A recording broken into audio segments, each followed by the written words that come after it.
There we go. All right. Well, Ed, thanks for getting together to talk about how they make it work. 21 Habits of a Successful Marriage. We're on habit number 8. They avoid competing for the good times. Mm-hmm. So what does that mean, and what do you want the readers to get away from this? Well, I was thinking about this conversation that we're going to have, Keith, and I thought, it's probably better to talk not so much about what they avoid doing, but what they replace that with, and that is in healthy marriages and relationships, I've found that more often than not, there is an attitude of vicarious thrill and excitement about what good happens with and in and to their spouse, whether it's compliments from other people or whether it's time off and away where they can enjoy time on their own. There's somehow a real attitude that I'm really, really happy for the other person. And I'd like to, I don't like typically to read from my book, but here are a couple of conversations that will show a real clear difference between the ones who compete for the good times and those who get a vicarious pleasure out of the good times that the other person's having. Just two real simple ones, and I think you'll be able to tell the difference between the two. Well, it looks like you had a very carefree and relaxing day around here while I was out slaving to make a living, versus, I'm glad you were able to take a breather today. Don't worry about what you didn't get done. You deserve a relaxing, carefree time. And then just one more. You seem to get so many comments about what a great mom you are. Don't they know it takes two to parent? Versus, I'm very proud and grateful that you are such a great mom and that your efforts don't go unrecognized and noticed by others. Our kids are lucky to have you as a mom. Pretty clear the vicarious pleasure and enjoyment and appreciation that the one watching the spouse have some time or accolades from others. So I think that's really important, and it's present in good relationships almost always. It feels like it has a lot to do with envy.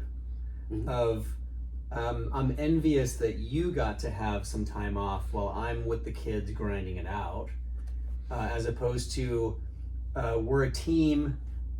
I really love it when my partner on this team gets something good, so it makes it other-centered than me-centered.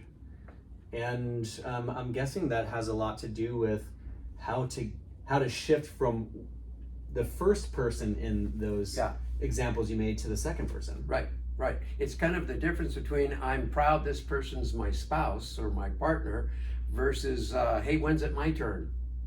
Big difference in attitude there, and it makes a big difference in the whole atmosphere of the relationship.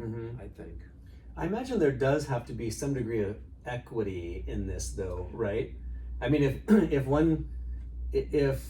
the husband or one of the partners is always going out with their friends or always doing something, or most of the time doing something, and the other is actually kind of carrying the weight back at home or what have you, that there has to be a recognition that there's some equity to this. Yeah, I'm glad you mentioned that too, because it kind of dawned on me halfway through all these conversations that in virtually all 21 of them, if both people in that relationship don't sign up for being able to improve in those areas, then it's a one-sided deal, and it can kind of become a doormat situation. So both people, yes, need to recognize the value of these new habits that they're trying to accomplish. If just one person is going out all the time, it's going to be pretty hard for the spouse watching and observing to consistently feel a vicarious thrill for that other person. Yeah, so totally. It's got to even out.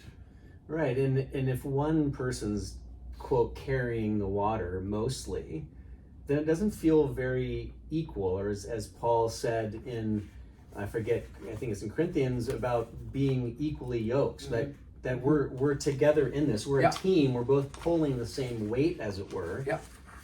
So if you're not pulling your weight, then you need to be aware of that. Right, good point. Good point. So, with this, I think one of the things, and I'm going to read as well, one of the key parts of this chapter that I really liked, that sums us up well, is rather than resenting the good time experienced by the other, there's a pleasure experienced when the other is on the receiving end of something good.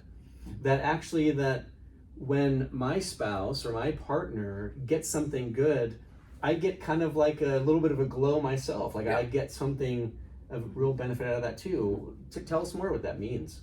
Well, it just means that we are a partner, and what you get that's good is part mine as well. And so, if I really love and care for you, it does my heart good to see you getting those compliments or getting the time off, or whatever the good times might be. Yeah. Yeah. I mean, that really does bring it to the core, and that is that I love you, I want what's best for you. When you get what's best for you, then I can share in that joy. Right. Right. Well, really important topic today, and what's coming up next? Next time we're going to talk about they check out their assumptions before acting on them. That's a key habit that is found, I think, almost exclusively in healthy and growing relationships. So I hope you'll tune into that. Great, thanks, Ed. You bet. Still going.